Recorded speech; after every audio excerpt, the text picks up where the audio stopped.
ഇന്നത്തെ ചെമ്പനീർ പൂവിന്റെ എപ്പിസോഡ് റിവ്യൂലോട്ട് എല്ലാവർക്കും സ്വാഗതം. അങ്ങനെ രേവതിയെ പറ്റിച്ചുകൊണ്ട് ശ്രീകാന്തും വർഷയും കല്യാണം കഴിക്കുകയാണ്. രേവതി ഒരുപാട് നേരം പുറത്ത് കാത്തു നിൽക്കുന്നുണ്ട്. പക്ഷെ ശ്രീകാന്തിനെ പുറത്തോട്ട് കാണാത്തതുകൊണ്ട് തന്നെ ശ്രീകാന്തിനെ തെരഞ്ഞ് അമ്പലത്തിന്റെ ഉള്ളിലോട്ട് രേവതി കയറുകയാണ്. ഈ സമയത്ത് ശ്രീകാന്തും വർഷയും ഫ്രണ്ട്സൊക്കെ ആയിട്ട് സംസാരിച്ചുകൊണ്ട് നല്ല സന്തോഷത്തോടു കൂടി നിൽക്കായിരിക്കും. രേവതി ഉള്ളിലോട്ട് വരുമ്പോ കാണുന്ന കാഴ്ച ശ്രീകാന്തിന്റെയും വർഷയുടെയും കല്യാണം കഴിഞ്ഞ് നിൽക്കുന്നതായിരിക്കും. ഞെട്ടലോടുകൂടി രേവതി നിൽക്കുന്നുണ്ട്. ശ്രീകാന്തെ, നീ എന്താ കാണിച്ചതെന്ന് ഉറക്കെ ചോദിക്കുന്നുണ്ട് രേവതി. ഇത് കേൾക്കുമ്പോ വർഷയും ശ്രീകാന്തും ദേവും ഒക്കെ തിരിഞ്ഞു നോക്കാണ്. ദേവുവാണെങ്കിൽ പേടിച്ച് ഫ്രണ്ടിന്റെ ബാക്കിലോട്ട് നിൽക്കുന്നുണ്ട് രേവതിയെ കണ്ട്. അങ്ങനെ ശ്രീകാന്തും വർഷയും രേവതിയെ തന്നെ നോക്കാണ്. എന്താ മറുപടി കൊടുക്കുക എന്നറിയാതെ രേവതി ശ്രീകാന്തിന്റെയും വർഷയുടെ അടുത്തോട്ട് വരികയാണ്.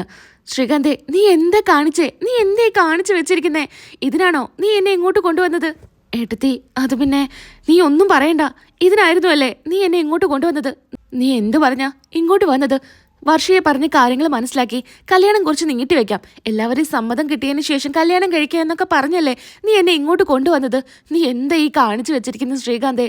എനിക്ക് കൈയും കാലം വരയ്ക്കുന്നുണ്ട് ഇതൊക്കെ കണ്ടിട്ട്. വർഷ പറയുന്നുണ്ട്, ചേച്ചിയുടെ സങ്കടം ഞങ്ങൾക്ക് മനസ്സിലാവും. ചേച്ചി ഇങ്ങനെ പ്രതികരിക്കുമെന്ന് ഞങ്ങൾക്കറിയാം. പക്ഷെ ഞങ്ങൾക്ക് വേറൊരു മാർഗം ഉണ്ടായിരുന്നില്ല. അതുകൊണ്ടാ ചേച്ചി. എന്ത് മാർഗം ഉണ്ടായിരുന്നില്ല എന്ന്? നിങ്ങളെല്ലാം പ്ലാനഡ് ആയിട്ടാണല്ലേ ഇതൊക്കെ ചെയ്തത്? എന്നെ ഒരു കാര്യവാക്കല്ലേ ചെയ്തത്? ശ്രീകാന്തെ, അച്ഛൻ ഇത് അറിഞ്ഞു കഴിഞ്ഞാൽ അച്ഛൻ എങ്ങനെ പ്രതികരിക്കാന്ന് നീ ചിന്തിച്ചിട്ടുണ്ടോ? അച്ഛൻ നിന്നെ എത്രമാത്രം സ്നേഹിക്കുന്നുണ്ടടാ, എത്ര വിശ്വസിക്കുന്നുണ്ട്. ആ അച്ഛനെ അല്ലടാ നീ ചതിച്ചത്. എന്നെ കൂടെ നീ ഇതിൽ കൊണ്ട് ചാടിച്ചല്ലോ. ഞാൻ എന്താ ഇനി അവരുടെ അടുത്ത് സമാധാനം പറയാ? വർഷയുടെ അച്ഛൻ വന്ന് നമ്മുടെ അച്ഛൻ്റെ അടുത്ത് സംസാരിച്ചപ്പോൾ അച്ഛൻ പറഞ്ഞത് എന്താണെന്നറിയോ? അവർ തമ്മിൽ വെറും ഫ്രണ്ട്ഷിപ്പ് മാത്രമേ ഉണ്ടായിരിക്കുള്ളൂ. നീ പറഞ്ഞ് മനസ്സിലാക്ക്. ആ ഫ്രണ്ട്ഷിപ്പ് കൂടെ വിടാനെന്നാ എൻ്റെ അടുത്ത് പറഞ്ഞത്. ആ മനുഷ്യനോടാ നീ ഈ ചതി ചെയ്തത്. നിന്റെ ഏട്ടൻ നിന്നെ വിശ്വസിച്ചിരിക്കുകയായിരുന്നു. നീ ഏട്ടൻ പറഞ്ഞ പോലെ നല്ല വഴിക്ക് വരുന്നുണ്ട്, അവൻ നമ്മൾ പറയുന്നൊക്കെ കേൾക്കുന്നുണ്ടെന്ന് പറഞ്ഞ് ആ മനുഷ്യനെയും നീ ചതിച്ചില്ലേ? നീ എന്താടാ? ഈ സമയത്ത് ദേവ് വരുന്നുണ്ട്. ചേച്ചി, എന്നോട് ക്ഷമിക്കണമെന്ന് ദേവു പറയാണ്. ഇതിനായിരുന്നല്ലേടി അമ്മയെ നീ ദൂരെ അമ്പലത്തിലോട്ട് പറഞ്ഞു വിട്ടത്? നീ എന്താടി ചെയ്തു വെച്ചിരിക്കുന്നതെന്നും പറഞ്ഞ് ദേവുവിനെ തല്ലുന്നുണ്ട്. ഏട്ടത്തി, ദേവുവിനെ തല്ലല്ലേ എന്നും പറഞ്ഞ് കൈ പിടിക്കുകയാണ് ശ്രീകാന്ത്. അവൾ ഒരു തെറ്റും ചെയ്തിട്ടില്ല ഏട്ടത്തി, ഞാനാ അവളെടുത്ത് പറഞ്ഞത്. എൻ്റെ കൈ വിട് ശ്രീകാന്തെ. അങ്ങനെ ശ്രീകാന്ത് കൈ വിടുന്നുണ്ട്. നീ എന്താ ശ്രീകാന്തെ, എനിക്കാണെങ്കിൽ കൈയും കാലും വരച്ചിട്ട് വയ്യ. എന്താ ഇനി ഉണ്ടാവുക എന്ന് ആലോചിച്ചിട്ട്. ചേച്ചി, വീട്ടിലാരും സമ്മതിക്കില്ല. അതുകൊണ്ടല്ലേ ഞങ്ങൾ ഈ തീരുമാനം എടുത്ത്. ഞങ്ങൾ തമ്മിൽ അത്രയും സ്നേഹിച്ചിരുന്നു. അതുകൊണ്ടായിട്ടത്തി എനിക്ക് പിരിയാൻ പറ്റില്ല ശ്രീകാന്തിനെ. അതുകൊണ്ടാണ് ഈ തീരുമാനം എടുത്തത്. ഈ കല്യാണം കഴിക്കാൻ നിങ്ങൾക്ക് ഇത്രയും ധൈര്യം ഉണ്ടായിരുന്നില്ലേ?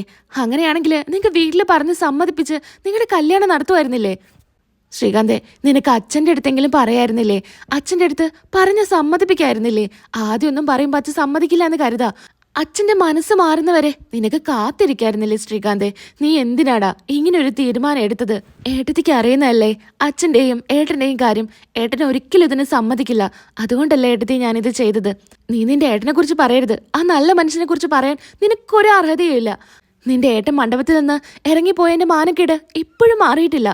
നമ്മുടെ കുടുംബത്തിൻ്റെയും അച്ഛൻ്റെയും മാനം രക്ഷിക്കാനാ സച്ചേട്ടൻ അന്ന് എൻ്റെ കഴുത്തിൽ താലി കെട്ടിയത്. സച്ചേട്ടനെ ഇഷ്ടപ്പെട്ടിട്ടാണോ എൻ്റെ കഴുത്തിൽ താലി കെട്ടിയത്? എനിക്ക് സച്ചേട്ടനെ ഇഷ്ടമുണ്ടായിരുന്നില്ല. പക്ഷേ പിന്നീട് ഞങ്ങൾ തമ്മിൽ ഇപ്പം നല്ല രീതിയിലല്ലേ മുന്നോട്ട് പോകുന്നത്. നീ ഇങ്ങനെ ചെയ്യുമെന്ന് ഞാൻ ഒരിക്കലും വിചാരിച്ചില്ല. എന്നെ നീ പുറത്തൊരു കാവൽക്കാരിയെ പോലെ നിർത്തിയിട്ടല്ലേ നീ ഇക്കാര്യം ചെയ്തത്. ദേവു, നീ പോലും എൻ്റെ അടുത്ത് ഒരു വാക്ക് പോലും പറഞ്ഞില്ലല്ലോ. ചേച്ചി, അവരെ അത്രമാത്രം സ്നേഹിച്ചിട്ടുണ്ട്. അതുകൊണ്ടാണ് ഞാൻ അവരെ കൂടെ നിന്നത്, അവരെ ഒന്നിപ്പിക്കാനായിട്ട്. എന്ത് സ്നേഹത്തിന്റെ കാര്യം നീ പറയുന്നേ? ചേച്ചി, എനിക്കറിയാം സച്ചേട്ടനെ ചേച്ചി എത്രമാത്രം സ്നേഹിക്കുന്നുണ്ടെന്ന്. അതുപോലെ തന്നെയാ ഞാൻ ശ്രീകാന്തിനെയും സ്നേഹിക്കുന്നത്. അന്ന് സച്ചേട്ടനെ സ്റ്റേഷനിൽ നിന്ന് ഇറക്കാൻ വേണ്ടി ചേച്ചി എന്തൊക്കെ ചെയ്തു, അതേപോലെ തന്നെയല്ലേ ഞങ്ങൾക്ക് ഒന്നിച്ച് ജീവിക്കാനായിട്ട് ഞങ്ങൾ ഇതെങ്കിലും ചെയ്യേണ്ട ചേച്ചി. അല്ലെങ്കിൽ എൻ്റെ അച്ഛൻ എന്നെ വേറെ കല്യാണം കഴിപ്പിക്കുമായിരുന്നു. അതുകൊണ്ടാണ് ഈ തീരുമാനം എടുത്തേ. ശ്രീകാന്തെ, നിന്നെ ഇത്രയും സ്നേഹിക്കും വിശ്വസിക്കുകയും ചെയ്ത അച്ഛനെയും ഏട്ടനെയും അമ്മയെയും ഒക്കെയാ നീ ഇങ്ങനെ ചതിച്ചത്. ഞാനെന്തായാലും സച്ചേട്ടനെ വിളിച്ച് കാര്യങ്ങൾ പറയട്ടെ. ഇവിടെ നടന്ന കാര്യങ്ങളെല്ലാം സച്ചേട്ടനോട് പറയട്ടെ. എന്നിട്ട് സച്ചേട്ടൻ തന്നെ ഒരു തീരുമാനം എടുക്കട്ടെ. ഇത് കേൾക്കുമ്പോൾ ശ്രീകാന്തും വർഷയും ഒന്ന് പേടിക്കുന്നുണ്ട്. ദേവും ഞാനെന്തായാലും സച്ചേട്ടനെ വിളിക്കാൻ പോവാണെന്നും പറഞ്ഞ് രേവതി അവിടെ നിന്ന് പോകുന്നുണ്ട്. രേവതിയുടെ പുറകെ ശ്രീകാന്തും വർഷയും ദേവു ഓടിച്ചെല്ലുന്നുണ്ട്. ചേച്ചി, ഇങ്ങനെയൊന്നും ചെയ്യല്ലേ ചേച്ചി. ഏട്ടത്തി, ഞാൻ പറയുന്ന കേൾക്ക്. ഏട്ടനെ ഇപ്പോൾ ഒന്നും അറിയിക്കണ്ട. ഏട്ടനെയും അച്ഛനെയൊക്കെ ഇത്ര പേടിയുള്ള ആള് ഇക്കാര്യം ചെയ്യില്ലല്ലോ. ഏട്ടനോട് പറയണം. സച്ചേനോട് ഞാൻ എല്ലാ കാര്യങ്ങളും പറയട്ടെ. ചേച്ചി പറയുന്ന കേൾക്ക് ചേച്ചി. ഇപ്പൊ പറയണ്ട, കുറച്ച് സാവകാശം താ ഞങ്ങൾക്ക്. നീ പറയാറുണ്ടല്ലോ അമ്മയെ പോലെ തന്നെയാ ഞാൻ ഏട്ടത്തിയേയും കണ്ടിരിക്കുന്നതെന്ന്. അമ്മയെ പോലെ കണ്ടിരുന്നെങ്കിൽ നീ എന്നോട് ഇങ്ങനെ ചെയ്യുമായിരുന്നോ? എൻ്റെ അടുത്തൊരു വാക്ക് പറയുമായിരുന്നില്ലേ? ഞാൻ ഏട്ടത്തിയെ എൻ്റെ അമ്മയുടെ സ്ഥാനത്ത് തന്നെയാ കണ്ടിരിക്കുന്നേ. അതുകൊണ്ടല്ലേ ഞാൻ ഏട്ടത്തിയെ കൂട്ടി ഇങ്ങോട്ട് വന്നേ. ഈ കല്യാണത്തിന് എൻ്റെ അച്ഛൻ്റെയോ അമ്മയുടെയോ ഒരു സാന്നിധ്യം ഉണ്ടായിട്ടില്ല. അതുകൊണ്ടാ എനിക്ക് ഏട്ടത്തിയെങ്കിലും കൂടെ വേണമെന്ന് ആഗ്രഹിച്ചത്. ഏട്ടത്തിയുടെയെങ്കിലും അനുഗ്രഹം ഞങ്ങൾക്ക് രണ്ടുപേർക്കും വേണമെന്നാ ഞങ്ങൾ ആഗ്രഹിച്ചേ. അതുകൊണ്ടാ ഏട്ടത്തിയെ ഞാൻ വിളിച്ചിങ്ങോട്ട് വന്നത്. ഇത്രയും നാളും നിങ്ങളെ നോക്കി വളർത്തിയ അച്ഛൻ്റെ അമ്മയുടെ അനുഗ്രഹം നിങ്ങൾക്ക് വേണ്ട, എൻ്റെ അനുഗ്രഹമാണോ നിങ്ങൾക്ക് വേണ്ടത്? ചേച്ചി, ശ്രീകാന്ത് ചേച്ചിയെ ബഹുമാനിക്കുന്ന പോലെ തന്നെയാ ഞാനും ചേച്ചിയെ ബഹുമാനിക്കുന്നേ. ചേച്ചിയുടെ നല്ല മനസ്സ്, സഹനശക്തി എല്ലാം എനിക്കറിയാം ചേച്ചി. നിനക്കെന്നെ എത്ര മാസത്തെ പരിചയമുണ്ട്? വെറും 2 മാസത്തെ പരിചയമുള്ളൂ. എന്നെ നിനക്ക് മുഴുവനായിട്ട് മനസ്സിലാക്കാൻ പറ്റുമോ? എനിക്ക് മുഴുവനായിട്ട് മനസ്സിലാക്കാൻ പറ്റി ചേച്ചി. ചേച്ചിയെ മനസ്സിലാക്കാൻ അത്ര സമയം തന്നെ ധാരാളാ. ചേച്ചിയുടെ നല്ല മനസ്സ് അത് മനസ്സിലാക്കാൻ ഒരുപാട് സമയത്തിൻ്റെ ആവശ്യമൊന്നുമില്ല ചേച്ചി. ചേച്ചി എന്തായാലും എന്നെ അനുഗ്രഹിക്കണം. അങ്ങനെ ശ്രീകാന്തും വർഷയും രേവതിയുടെ കാലിൽ വീഴുന്നുണ്ട്. രേവതിയാണെങ്കിൽ മൈൻഡ് ചെയ്യുന്ന പോലുമില്ല. ഈ സമയത്ത് ക്ഷേത്രത്തിലെ പൂജാരികൾ വരുന്നുണ്ട്.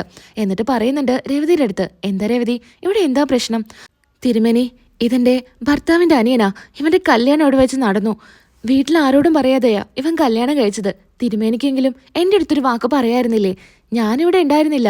ഇതാ ഈ തിരുമേനിയാണ് വിവാഹം നടത്തി കൊടുത്തത്. ദേവു ഈ അമ്പലത്തില് പൂ കിടുന്ന കുട്ടിയല്ലേ? അവള് വന്ന് ഇക്കാര്യം പറഞ്ഞപ്പോ അവളെ ഫ്രണ്ടാണെന്നാ പറഞ്ഞത്. ഞാൻ അറിഞ്ഞിട്ടില്ല വീട്ടിലറിയാതെയാണ് കല്യാണം നടത്തി കൊടുക്കുന്നതെന്ന്. എന്തിനാ മക്കളെ അച്ഛൻ്റെ അമ്മയുടെ അനുഗ്രഹം ഇല്ലാതെ നിങ്ങൾ കല്യാണം കഴിച്ചത്?